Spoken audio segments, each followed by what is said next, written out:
C'est une communication. Nous devons aussi apprendre à écouter le Seigneur. Dans notre temps avec Dieu, nous devons toujours réserver un moment où tu écoutes Dieu. Ça peut te paraître un peu bizarre d'être dans le silence, mais écoute le Seigneur. Il parle à ton esprit. Et plus tu apprends à l'écouter, plus sa voix se fera entendre plus audiblement.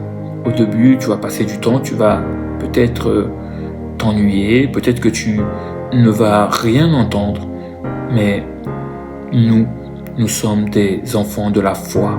Nous pensons que Dieu nous communique quelque chose, que Dieu est en train de nous parler. Et si tu persévères dans l'écoute de Dieu, tu entendras la voix, ce doux murmure de Dieu. Reste dans le silence. Ce n'est pas un monologue, la prière.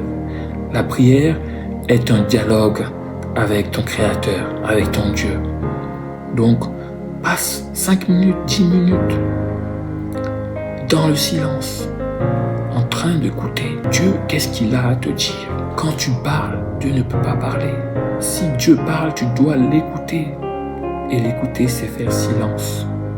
Fais silence dans ton esprit. Fais silence dans ton âme. Écoute Dieu te parler. Si tu le fais régulièrement, tu entendras la voix de Dieu. Un autre point aussi que je voulais soulever, c'est que la rencontre avec Dieu doit être intentionnelle. Voilà.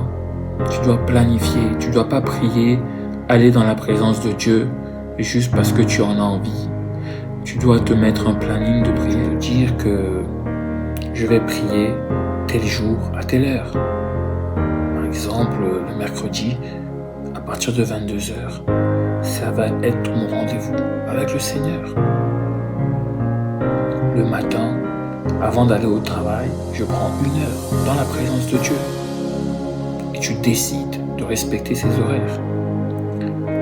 Si c'est notre patron, notre chef qui nous appelle à venir travailler ou qu'il veut prendre un rendez-vous avec nous, nous précipitons parce que c'est un homme important, c'est notre responsable. Donc nous essayons de faire le maximum. Là, il s'agit de ton Dieu, de ton Seigneur, de ton Créateur, de ton Père. Il n'y a pas un roi plus important que lui. Il n'y a pas un président plus important que lui. Il n'y a pas un homme plus important que Dieu. Prends dans ton emploi du temps, accorde-toi avec ton Seigneur. Tu lui dis, Seigneur, mercredi, à partir de 21h, 22h, je vais être avec toi.